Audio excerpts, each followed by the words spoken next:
他们来了。你给自己取名叫梅梅，这首曲子叫《寒鸦声》，看来你与这乌鸦还真是有异曲同工之妙啊。可不是嘛，眼下就生动地演绎了一出什么叫做冤家路窄。你要干嘛？我知道，不许打架，不许动内力。可是阿飞，人生在世，有些事情是必须自己亲自动手的。可是没有钥匙了。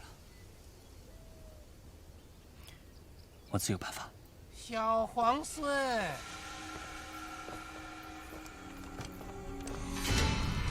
哼，你们俩在这儿窃窃私语说什么呢？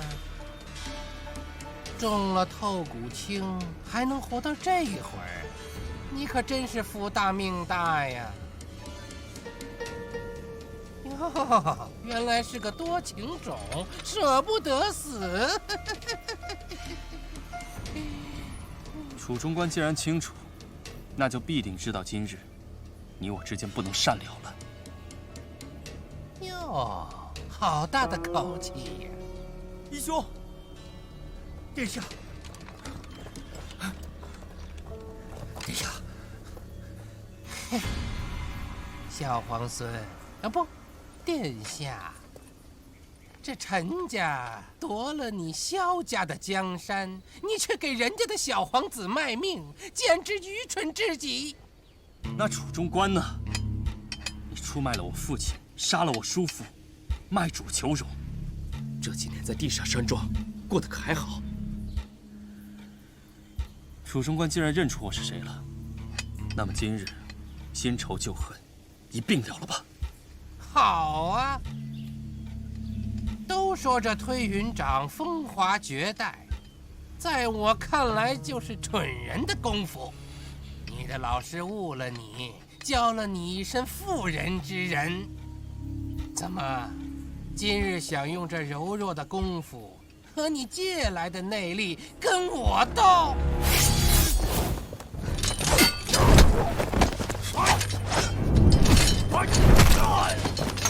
殿下，别冲动。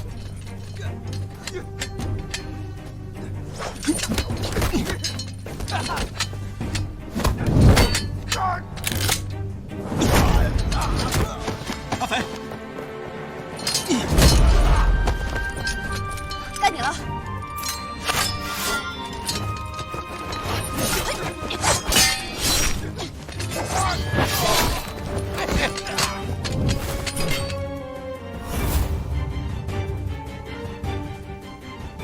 好刀法，有意思。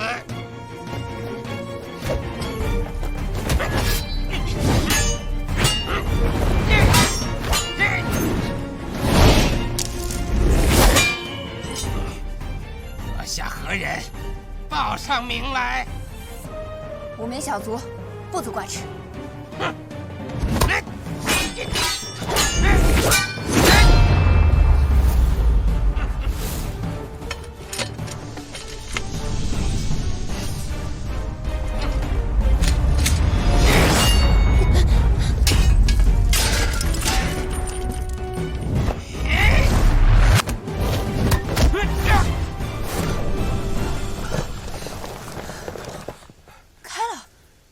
开了。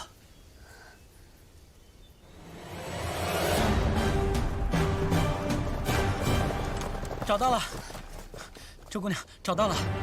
你怎么还在这儿？快走！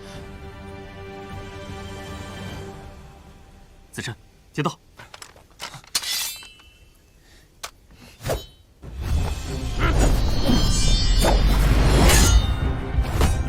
殿下，回去好好读书，以后别搞乱七八糟的，浪费时间。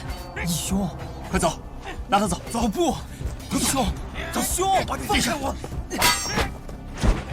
周姑娘，义兄，走啊！快走啊，小主！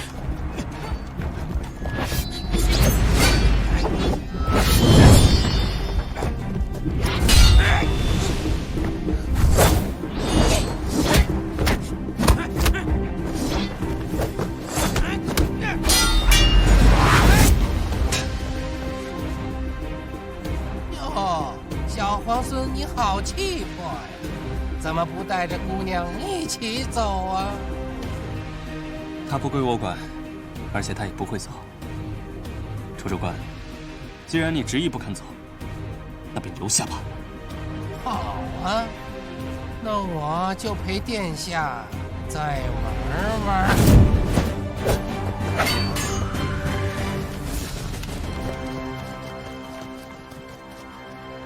殿下，殿下，你就放心吧，有周姑娘在，谢公子不会有事的。刚才那送咱们走的，便是周匪周姑娘吗？啊，是啊，她刚才挥刀的样子，当真是风华绝代。殿下，咱们还是赶紧走吧。殿下，走吧。少主，快走吧！走吧，少主。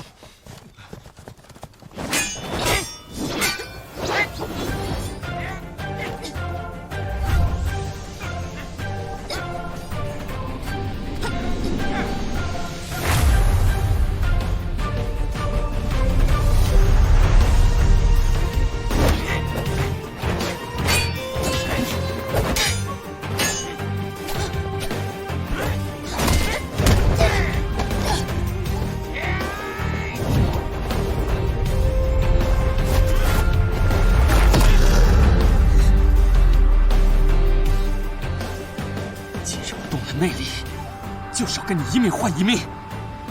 楚主管，把命留下吧。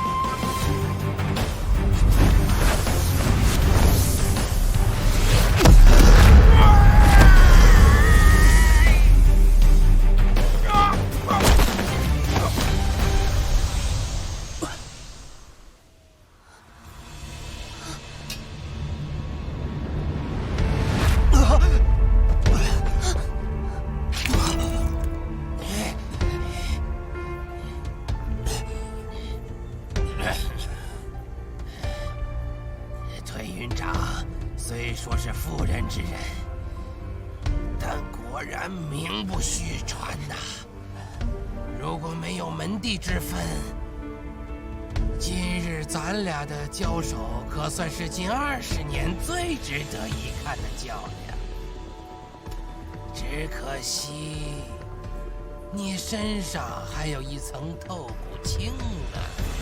前些日子，你已经在48寨发过一回功了，这毒性会跟着你毫不收敛的用力，而渐渐越发来势汹汹。接下来，你就是关节凝滞，血脉堵塞，然后就……这得多亏了连胜，要不然今日我还真从小皇孙身上占不了什么便宜。你敢让他动内力，今日我必定不会让你生离。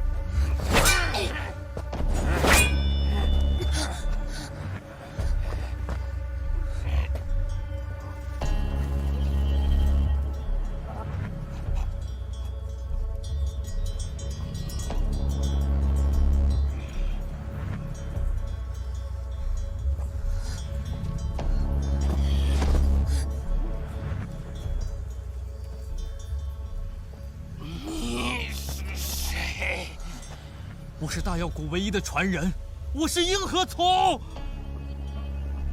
当年我大药谷叛徒连胜，投靠了你们地煞，引得你和沈天树血洗我大药谷。今天我终于可以报仇雪恨了。不过也多谢谢你们，要不是你们把他逼得如此狼狈，我也没有这么轻易就得手。应和从，你，阿飞，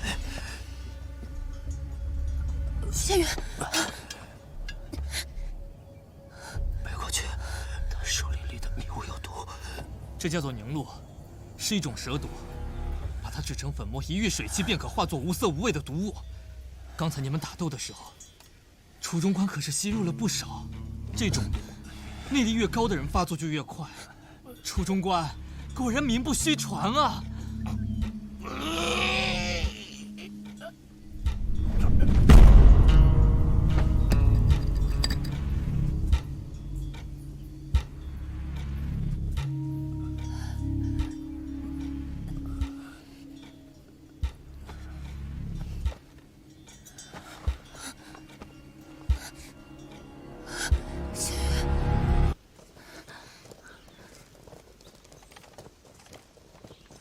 李公子，你终于来了。逆城夫人，你没事吧？没事。你有没有看到丁奎那狗东西？他伤了我们不少人，本来师傅要杀了他的，可惜那老狗狡猾，被他给跑了。幸亏你来了，要不然我们就在树林里绕晕了。行了，此地不宜久留，我们先离开这儿。嗯，走。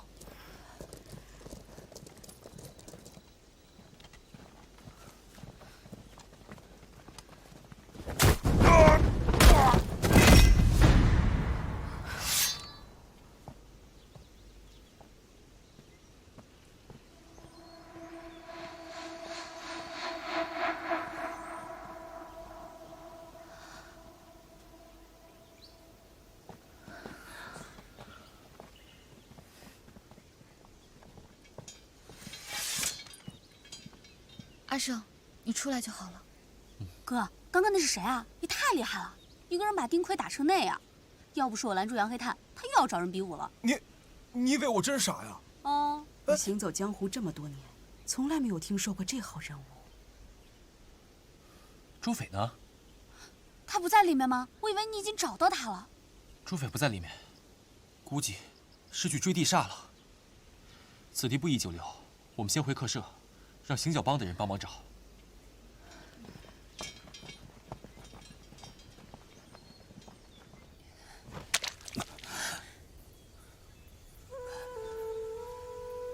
谢月，谢月，你，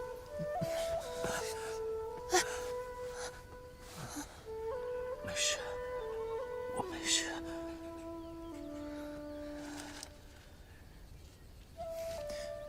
这个给你。什么？这是凝露的解药，刚才你肯定也吸入了一些。我知道，江湖中有个不成文的规矩，不论你能力大小，出身如何，只要淬了毒，那就先落了下场。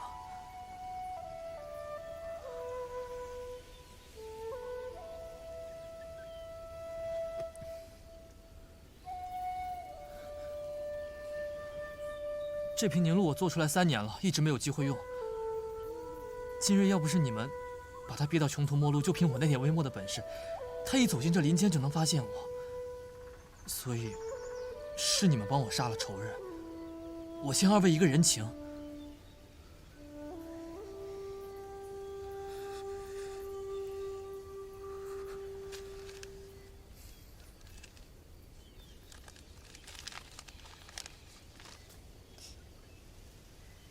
怎么只有1个？你怕吃不饱？哦，他不用，他身上有透骨青啊。透骨青乃是天下奇毒之首，他身上有这尊大佛坐镇，百毒不侵啊。别说是吸入了凝露，就是把我的凝露直接装到海碗里给他喝，那也毒不死他。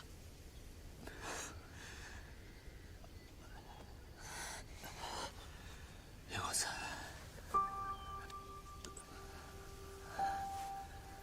杨家能不能用这种尊称说透骨青吗？不过，我先前就同你说过，他时日无多，再加上这次又强行用内力疏通阻塞的经脉，算是毒上加伤，谁也压不住。反正我是没办法。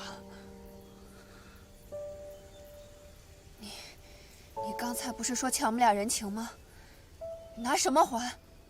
还，一定要还，但得是我做得到的事儿。譬如你让我解这透骨青的毒，我就做不到。对了，还有最后一法值得一试。距此2里外，有个菩萨庙，你们可以去那儿拜一拜，说不定还有希望。你不是大药国的传人吗？连个江湖庸医都不如，简直是浪得虚名。我是大药谷的传人，可我不会救人。当年师傅讲药理的时候，我总是偷着溜出去玩。后来大药谷3000典籍被连胜与玄雀劫掠复制一去，只留下我这么个不孝弟子。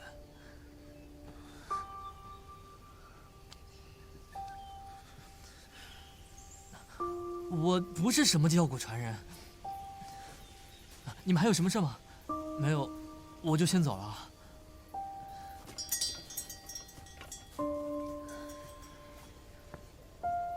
阿飞，一派一人，都有其数，都有其时，是没什么。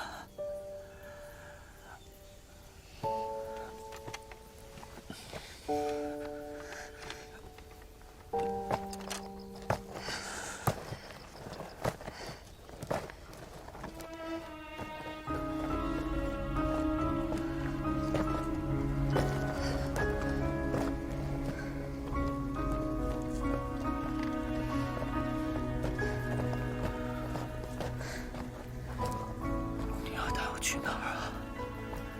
去求菩萨。你说，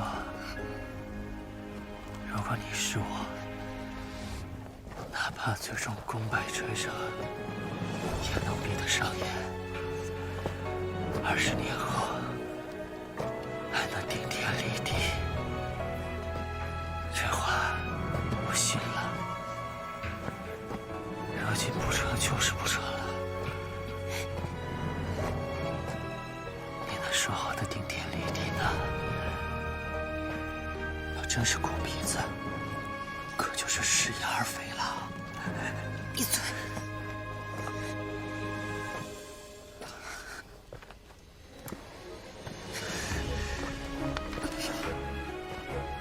好，美人儿。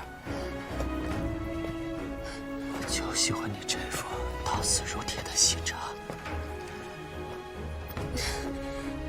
你先把我放下来，我想和你说几句话。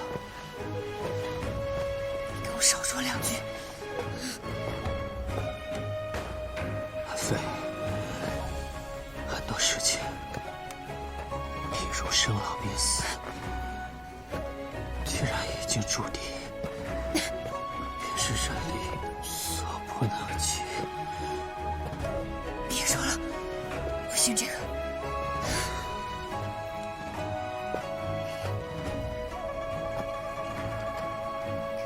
阿飞，以前同你说要你做王妃的话，是骗你的，不当真。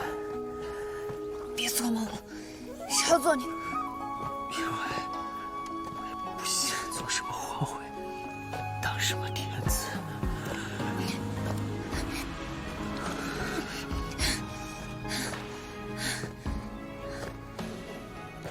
其实我想过，自己会死在何时何地，又该葬在哪里，才能魂归故里。但是这会儿，我不想回什么剑阁，我想跟你去48寨，去个随便什么的地方，生着个山野全福，死成个山鬼灵媒，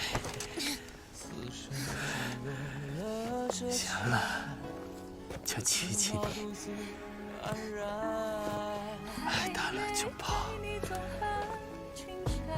跑个10天半个月，等你气消了再回来。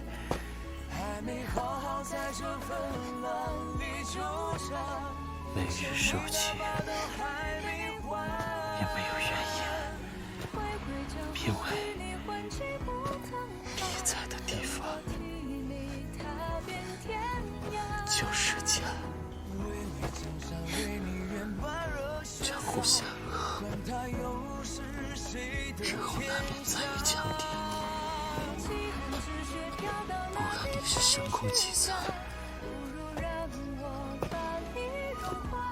生命几长，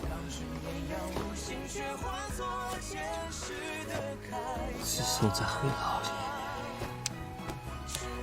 你带着一些瓶瓶罐罐回来，跟我说交代重要。那时起，你就是我心里的天下第一。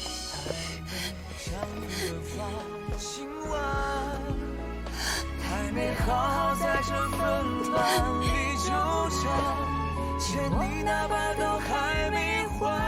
阿飞，今日暂别，20年后我仍去找你，要一言为定啊！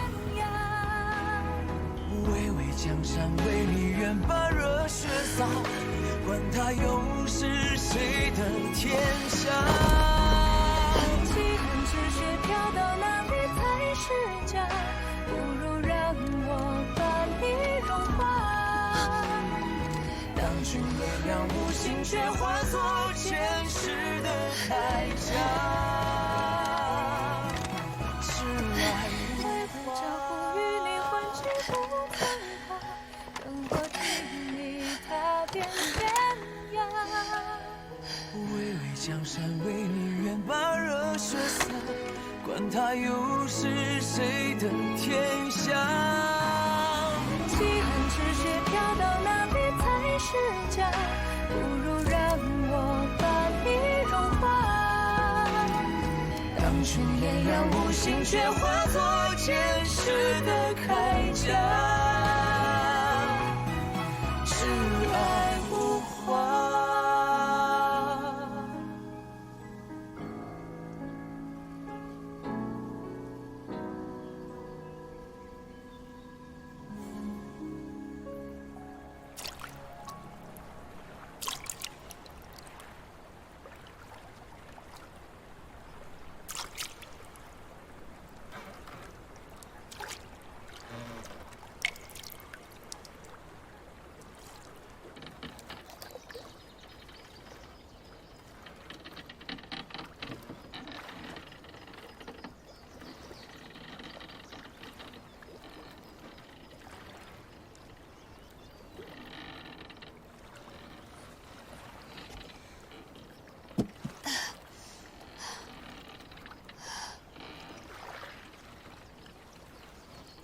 我刚才在干什么？我在哪？小姑娘，你这命是捡来的吗？怎么一点也不知道珍惜呢？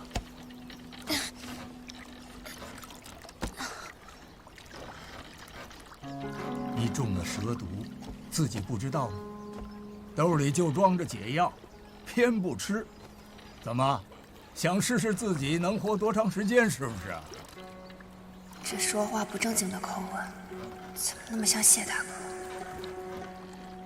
谢大哥，谢大哥呢？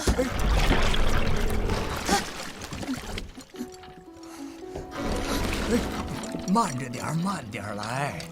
哎呀，你们这些个慌里慌张的小施主啊！大师，那个跟我一起的人呢？阿弥陀佛。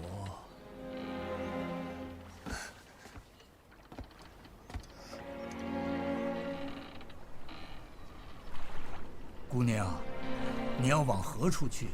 老衲送你一程。我应该去哪里？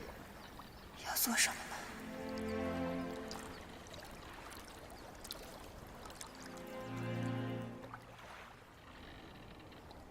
大师，你有酒吗？老衲倒不曾预备。船棚上挂着个水壶，里面煮了些水。姑娘若是不介意，可自取饮用。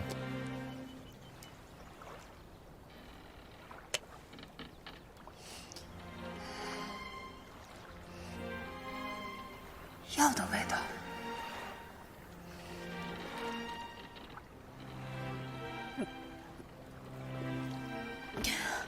咱们已经出了零陵城，再往前走就彻底离开了这方地界。你想好自己要去何处了吗？零陵城，我该回客舍找李岩、李胜，别让他们担心。可是找到以后呢？继续查海天一色，但他人已经不在了。想不出来也不要紧，你记得自己为何而来便是了。可是他已经没了。不对，不对。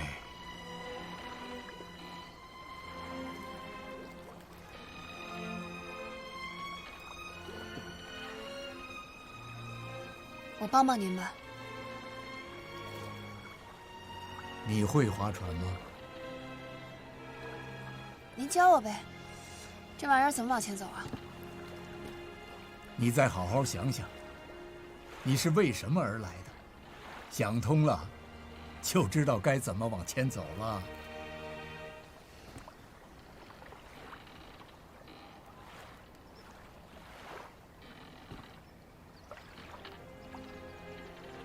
难不成我遇到了一个疯和尚？你所说的那人，不过是途中一段起落聚散皆无常的缘分。既然是偶遇，又怎么能说是为他而来呢？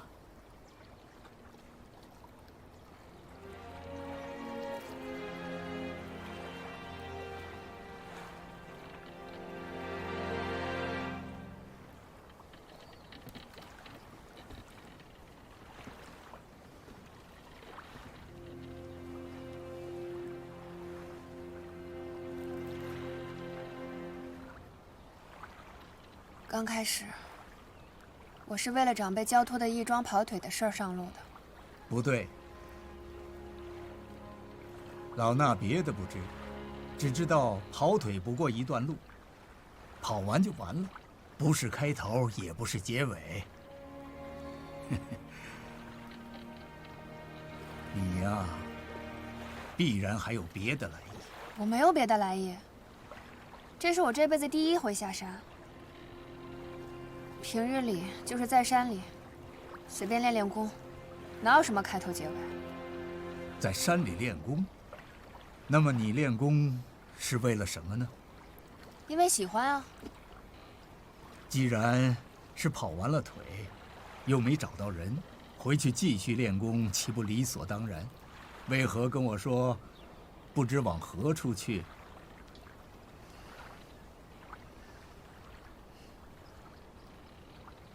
你练功是为了什么呢？练功是为了什么？最开始只是为了博大当家一个点头，而后来，这是破雪刀重出江湖后，其任下第一道亡魂。就算只剩我一个人，我也一定会把你安全送回48寨。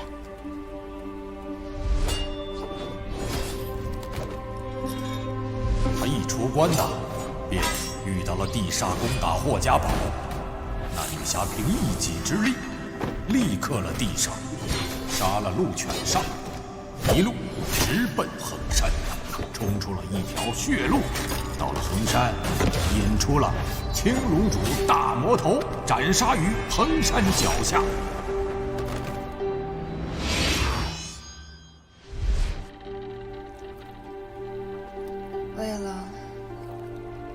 为了先祖的刀吧。双刀一剑控龙手的故事已经过去了，我们这些不孝子孙，拿着先人留下的刀剑，苟且尚且艰难，太窝囊。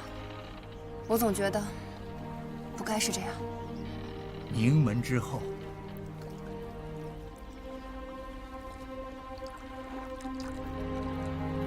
是了，家里眼下还不知道怎么样。如今霍连涛一死，往后丁魁之流不是更加肆无忌惮？我得回去，把这些事跟大当家好好说一说。还有海天一色。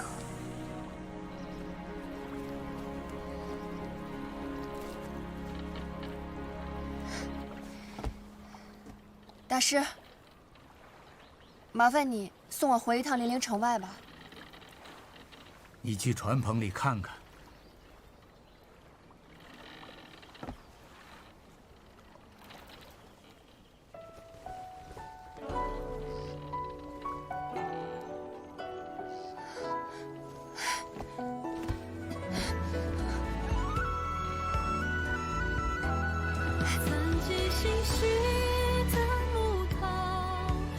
尘凡景英雄老，梦中山花如飞，如见故人红袖照，有情那一句交代，比性命重要。不有江湖之愿，月不临那庙堂高，只有这虚足够，爱以为宝。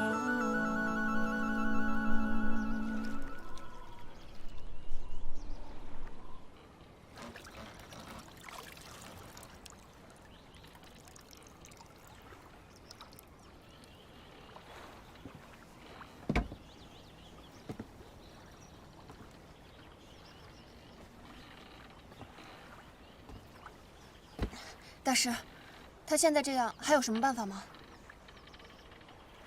老衲只能以银针服以一些药物，来吊住他的小命。究竟该如何驱除这透骨青之毒？我们几个老东西好多年前便开始琢磨了，至今也是没什么眉目。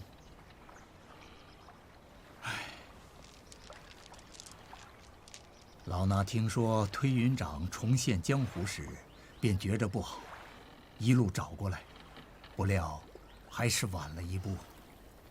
这老和尚似乎与谢大哥熟识，是特地来找他的吗？敢问前辈您的法号是？可算想起来问了。你不如再好好想想。还忘了什么？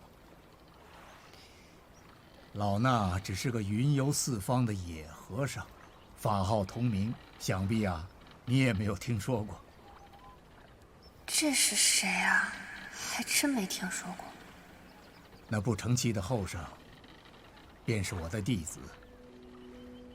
不过，他虽出自我门下，却是个俗家弟子，也不是什么带发修行的。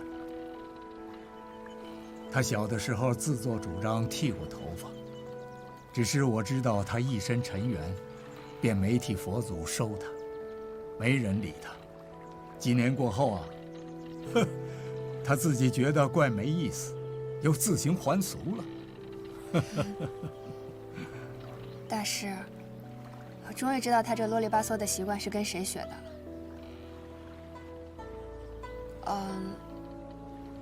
谢大哥。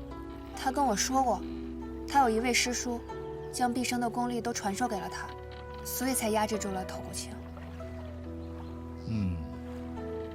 用极雄厚的内力将透骨青封在他的经脉中。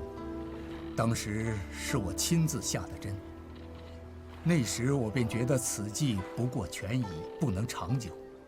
再者，安之这孩子天生情深。叫他一直冷眼旁观是肯定不能的。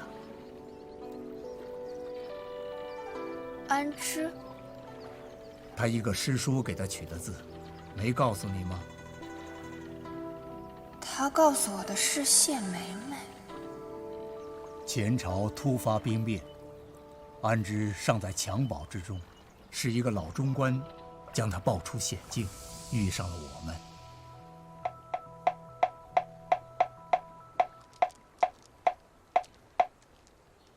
师傅，我为什么不能出家呢？我师父是个大和尚，我就应该是个小和尚啊。遁入空门，是看破红尘。安之，你知道什么叫红尘吗？我看你啊，就是没出息，想逃避责任。我为什么非得要有出息呢？我又不能决定自己是谁的儿子。我要是能决定，就不当父亲的儿子。那你想当谁的儿子？打鱼的、撑船的、挑担的，都可以。这样我就不必读书，也不必练功。等将来长大了，我可以卖力气为生。当个跑堂的或车夫，跑堂的可以耳听八方，车夫可以走南闯北，岂不比现在快活？阿弥陀佛，师傅，我说的不对吗？你只看到海边那些卖苦力的娃娃们自在，却不知道他们这一辈子快活的时光只有这几年。一旦身子骨开始抽条，便要替家里干活，挑担的要挑一辈子的担，撑船的要撑一辈子的船，日日起早贪黑，糊口尚且困难，遑论听风赏月。身后一家老小都是石头，沉甸甸地压着你，让你病不起，死不起，只好低着头往前奔。这还是太平年间，倘若有个天灾人祸，那便更惨，夭折的比活下来的多。你知道他们心里在想什么？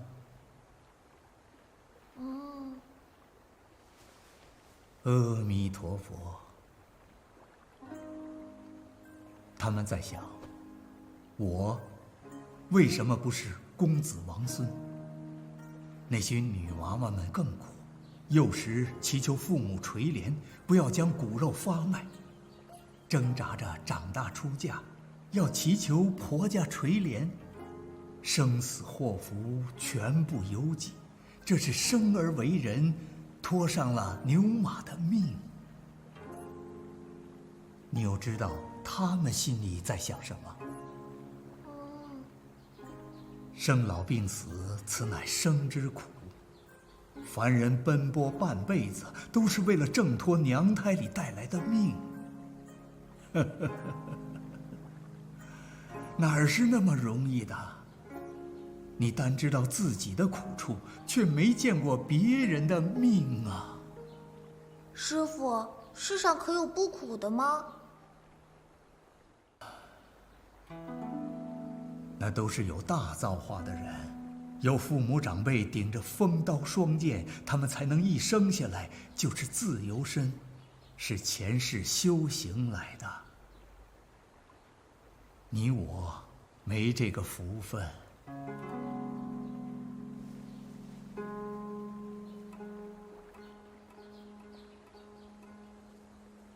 小殿下，小殿下，小殿下，小殿下，你在哪儿呢？小殿下，小殿下，小殿下，你可不能胡闹啊！小殿下，你要是出了家，小家江山可怎么办呢？小殿下，你的父亲还有先皇都在天上看着你呢，小殿下。你快出来啊，小殿下！你出来啊，小殿下！总算是喊累了，闭了嘴了，到最后还不是我赢了？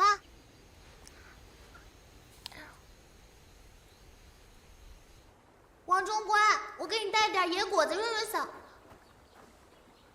王中官。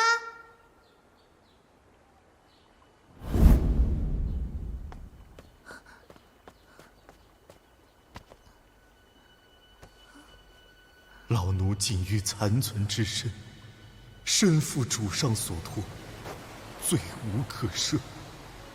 倘贵人们垂怜，千万勿要立碑祭扫，再舍老奴的身后之福。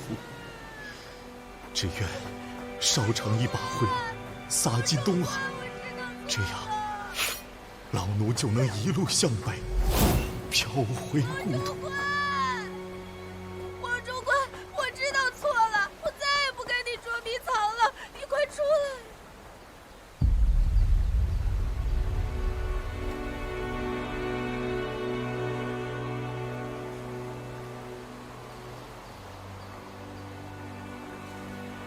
你别吓唬我，你过来好不好？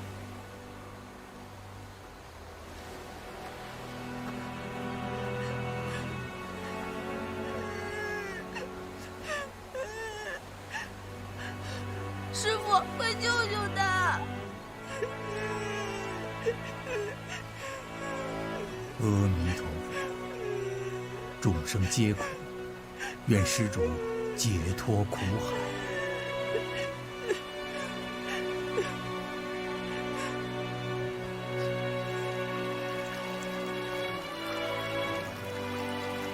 自那之后，他就仿佛变了个人，学文习武皆是一丝不苟。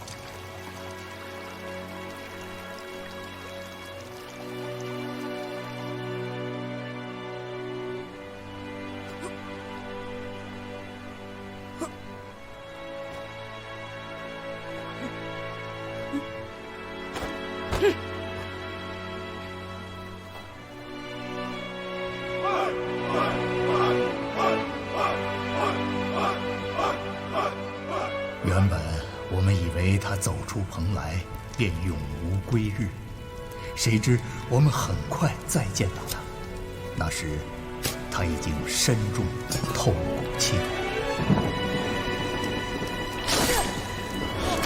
早知如此，不如当初让你师父带着你出家。师叔，你别难过，我现在反而觉得轻松得很。我现在就要用内力把透骨青锁在你体内，可保你无虞。但是你要答应我，以后不能再和人动武。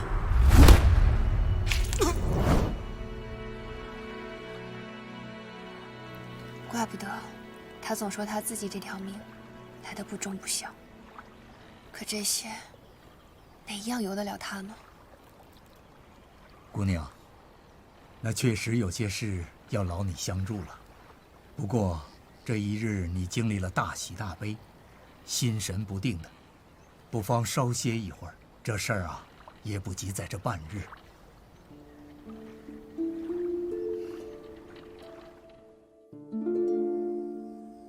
从衡山密道之后，就再也没有他的消息了。听你这么说，殷佩以前并没有这么厉害啊。之前见到他的时候还挺狼狈的，不知道为什么，这一次见到他，整个人都挺奇怪的。武功一道，有的人是10年磨一剑，苦苦练出来的；有的人是剑走偏锋。但无论成为什么，都必将付出极大的代价。欲攀高峰，必临其险。你们看上去他是一步登天，但其实背后付出的代价，不知道有多少。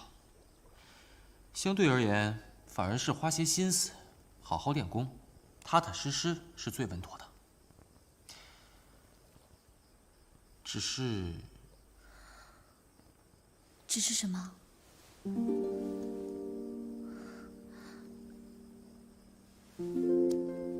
只是听你说了这么多，感觉你受了很多的委屈。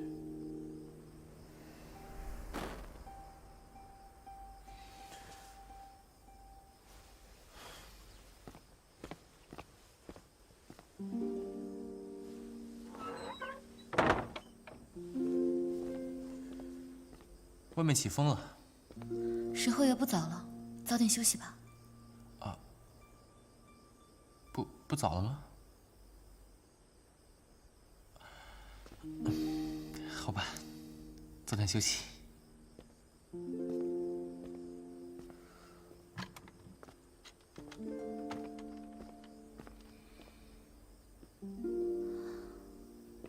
你不休息吗？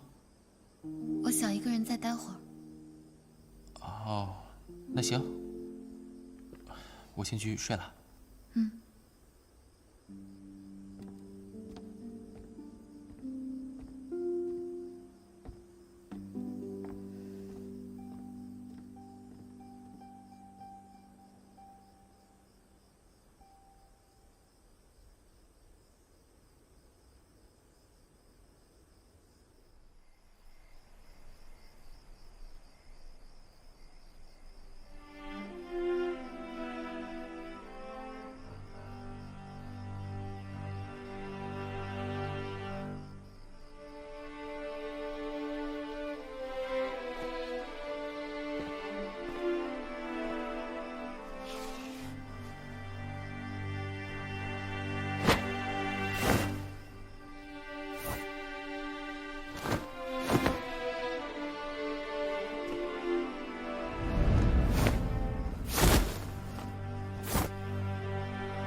净看那些没有用的东西做什么？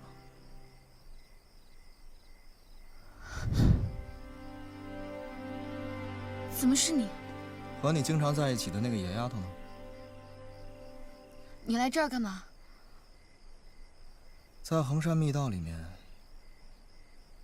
你对我不错，所以总想归还你点什么。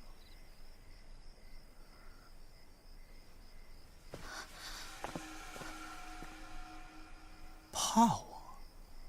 我只是觉得你和之前不太一样了。哦，对，那个时候我还是青龙主座下的一条狗，为了报仇，使尽了下三滥的手段。不好意思，让你见笑了。好在都过去了，我现在是四象山的新主人。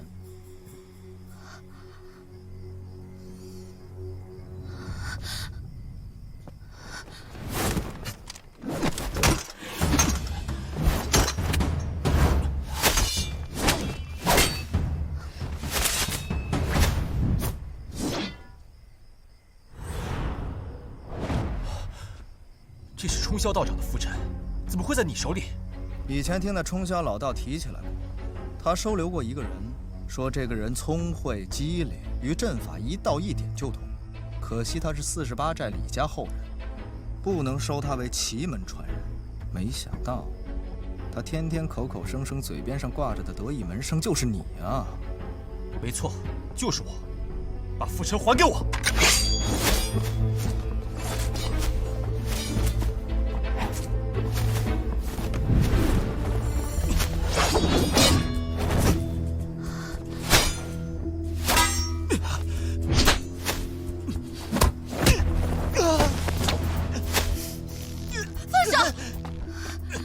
放开他！看来你平日武功也是稀松的很，想必也跟那冲霄老道一样，平日不练武功就知道研究什么阵法，到头来连自己的命都保不住。殷少侠，你先别激动，你把他放了吧。楚楚，你别管我。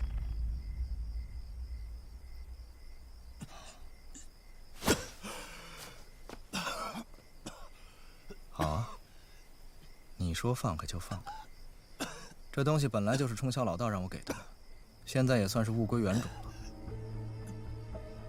不是我的东西，我也不屑要。阿生，阿生。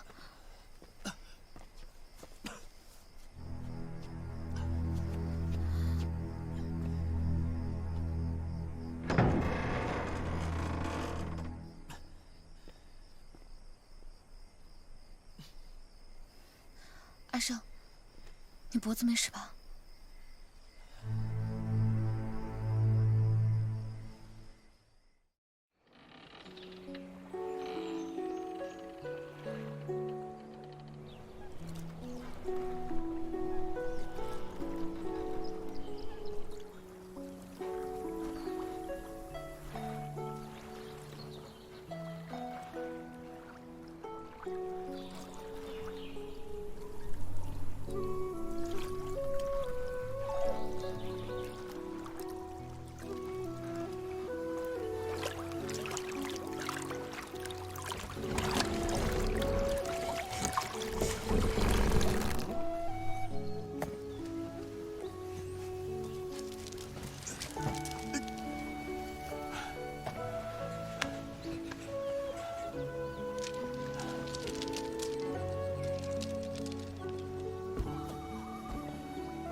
师，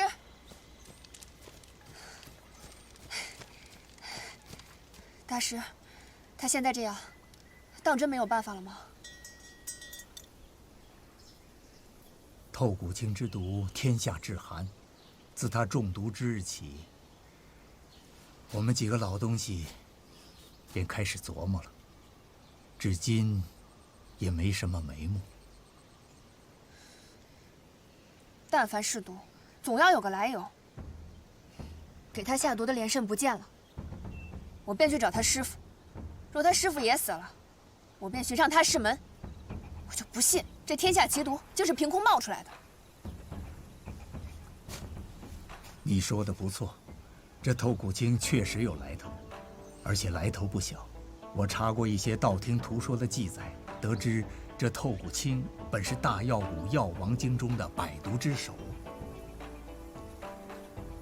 若要能找到这本药王经，或许能看到其中的解药配方。那药王经在谁手里？我去哪儿找？可惜，这药王经恐怕早就不在世上了。什么？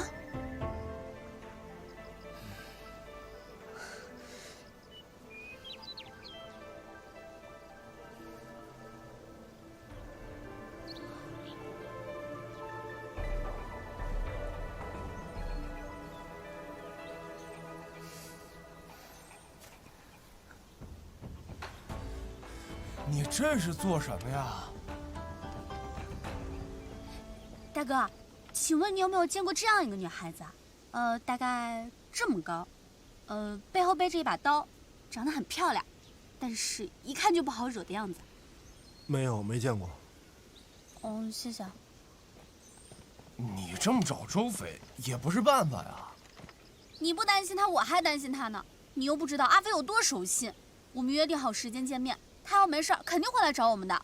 他现在没来，不会出什么事儿了吧？不会，他跟你不同，他武功又好，人又凶。你们不是有句话叫逢凶化吉？他肯定没事的。什么叫我和他不同啊？当时在灭杀大会，别提有多危险了。现在坏人这么多，还这么阴险，阿飞会不会遇到什么坏人啊？不会，你们48寨的人坏得很。你说什么呢？快给我找！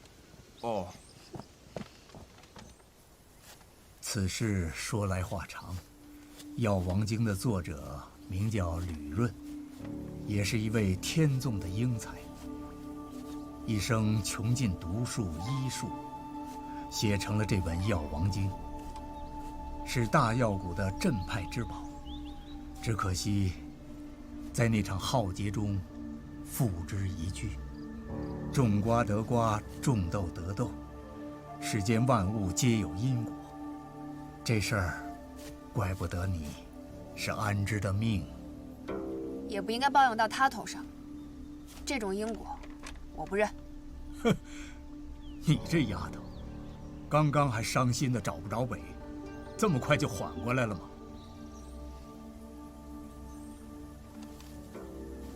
既然大师出手了，就说明还是有希望的。否则您不会对我说这一番话，对吗？你心地纯良，难得对贪嗔痴之苦却看得这么透。大师说笑了，只是我贪的东西和他们不一样罢了。这小子总说他命不好，我看未必。大师，您跟我绕这么大一个圈子，现在总该告诉我，您所托之事是什么了吧？我不日便要带他回蓬莱去了。若要救安之，老衲只能先用3味汤吊着他的性命。3味汤？3味汤共3剂。老衲这些年在中原行走，就是为找些散落各地的驱寒圣物，如今已经配出了第1味。待他回到蓬莱后，就给他喝下，能暂时保住他的心脉不冻结。3个月内，再喝下剩下的2味汤，或许他还有机会醒来。可这药引要用天下炙热的毒药来以毒攻毒，这东西可遇不可求啊！实在不知是否能寻到，只能看缘分了。那他喝了是不是就好了？3味吊命，只是治标不治本。老衲实在是才疏学浅，翻遍药典，也只能想出这权宜之计。3味过后，我明白了，大师，您只需要告诉我，这些驱寒圣物该去哪里找呢？算来，西北极寒之地的火莲不日便要开花，这是10年1次的机缘，连生9地，9朵长成，便是最佳摘取时间。若是错过，这又是一个10年。且看你能不能赶上了。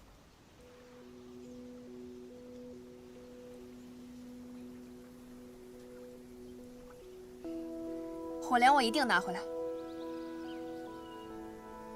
让他一定等我。丫头，你有没有想过，即使踏遍人间，最后依然可能遍寻不到，结果仍是一场虚妄。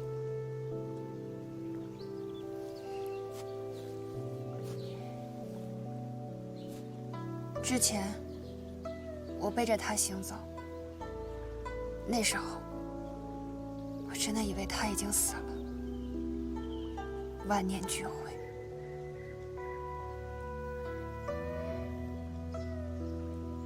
但是现在我知道了还有解救他的方法，纵然很艰难，但那也是一线希望，不是吗？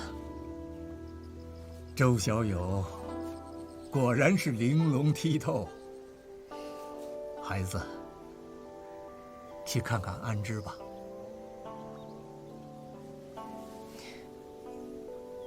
不，等我拿到火莲再来看他。嗯。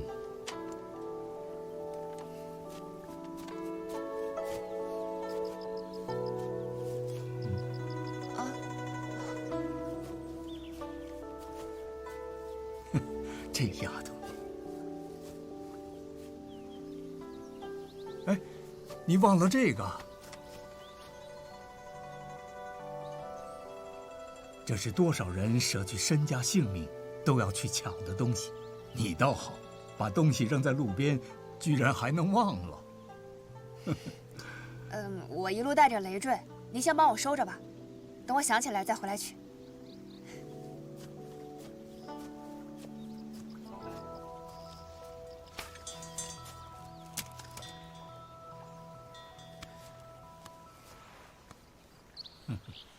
年轻人呐，真是不同寻常。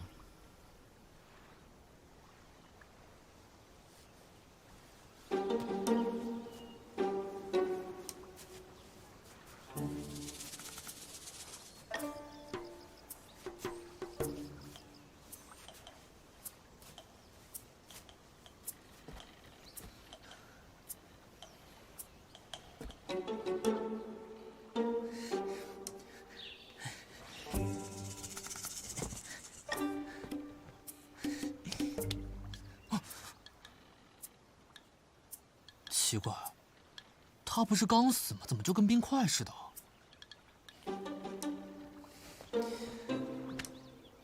谢兄，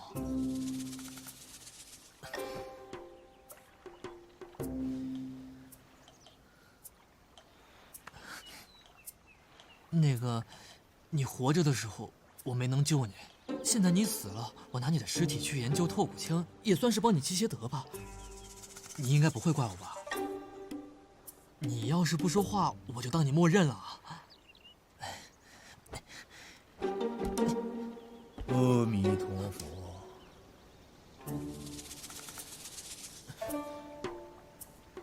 大师，您别误会啊。小友，我的徒儿，还是我自己管教为好。啊？死人您都能管教？他没死啊！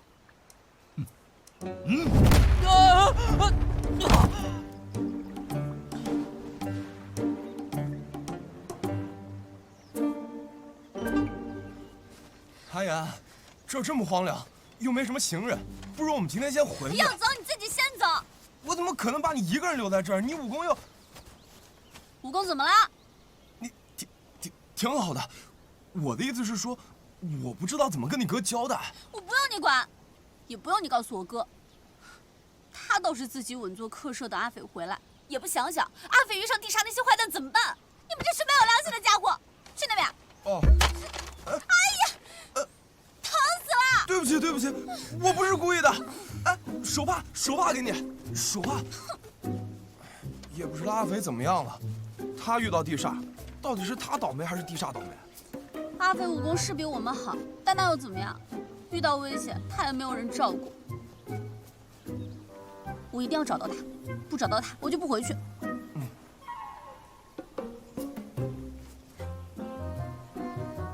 那里怎么有个人？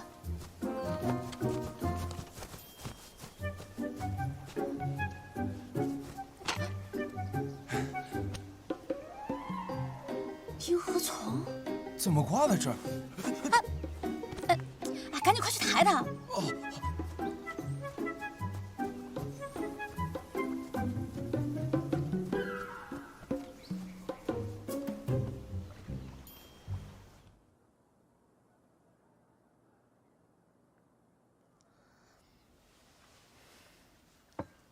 阿胜，你也不用太担心阿斐了，他武功那么好，又聪明，不会有事的。我担心她。这丫头下山1年多，光是心眼儿就不知道长进了多少。再说，现在江湖上能打得过她的人少之又少，能骗得了她的人也不多。还有，她身边又有一个谢允一直陪着她。他不欺负别人就不错了。不过也是啊，这阿言一大早出去找人，到现在都没回来。你这个当哥哥的倒是不着急啊。阿言还小，他刚经历了这些事情，可能还没有缓过来。不过至少，他终于懂得了人心险恶。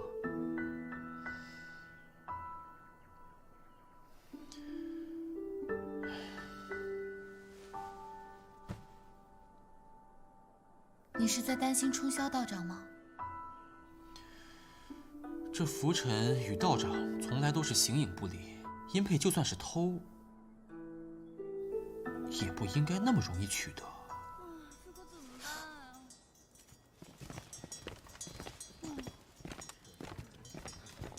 哥，楚楚姐，你们快看萤火虫这是怎么了？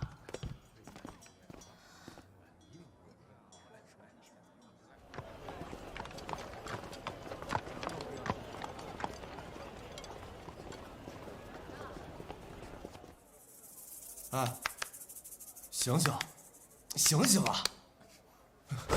啊！你们干什么？什么干什么呀？你还是我捡回来的呢。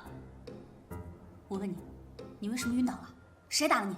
还有，灭杀大会结束之后，你怎么说走就走啊？你自己走的，还是被别人绑走了？阿言，你先别着急。就是你慢一点，让他缓缓，说不定他都摔傻了。你才傻了呢！你看，真傻了吧？哎呀，你快说，你快说！你看见阿斐没有？你看见谢大哥没有？没有，我早走了就走了，就我一个人。那就奇怪了，到底是谁打晕了你？你不是很厉害的吗？好了好了，他可能是遇到什么不想说的对手了。阿言，你就别逼他了。有什么不能说的对手啊？你不会是他们的同伙吧？你才跟他们是同伙呢！我说你能不能别烦我了？周斐很好，他很厉害，你放心吧。你刚刚不是说你一个人也没有遇到吗？你怎么又知道呢？